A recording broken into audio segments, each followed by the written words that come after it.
Hello, future toppers. Let's make maths simple, intuitive, and fun together. So, we got wholesome new session in which we will study about total probability theorem.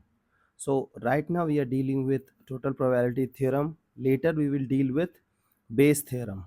Now try to understand that these two things will look alike. It is almost the same. The difference between total probability theorem and the Bayes theorem is, suppose that you will start reading a question and the question will keep on going, okay, and then it will stop.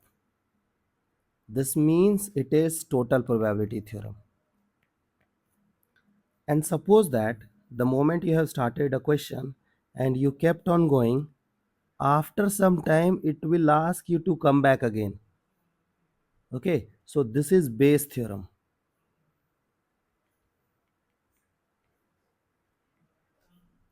These things you have to understand. Okay, now for better clarity we will handle some illustrations so that we can build better conceptual understanding. So we have a bag contains 5 red and 2 green balls. Suppose we have a bag which contains 5 red and 2 green balls. Okay, at random a ball is drawn from this pot. Now you are taking a ball from this bag. Okay, if a drawn ball is green, then put a red ball in the pot. Okay, so if you will take green outside, you have to put red inside. Okay, now if the drawn ball is red, then put green ball in the pot. If the drawn ball is red, then you have to put green ball. Okay, while drawn ball is not being replaced in the pot. Now the ball which you have taken, you cannot put it inside. Okay, now we draw another ball. Now after doing this thing, you have to draw another ball. Okay, and that too randomly. Then the probability that the second ball is red. Okay, now look at this. If you'll observe the question, it is keep on going, so it is total probability theorem. Okay, so how we will handle this situation, try to understand. So we have required probability. Now suppose that they are saying the second ball is red. This means there is a chance that first ball can be green, then red, or first ball is red and then second ball is red again. So this is the game. Now look at this idea. So you know that you have to take green ball first. So what is the probability of getting green ball?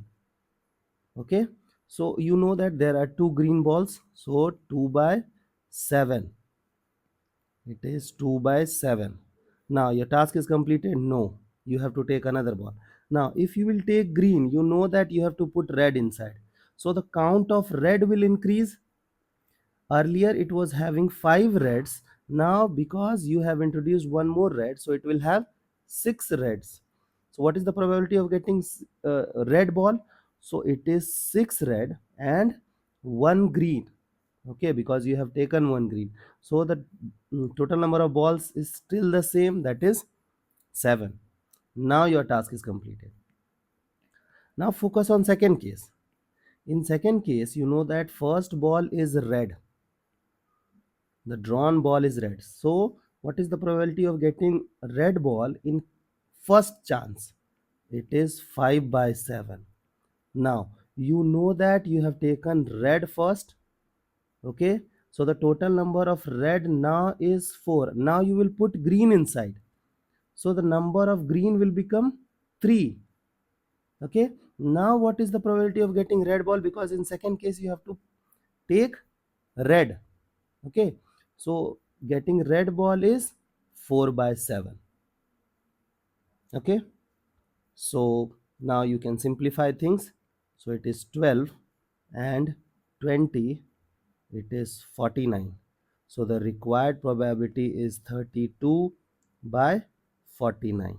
I hope you understand the concept and you guys can handle similar situations. So see you guys in next session of MathFlix.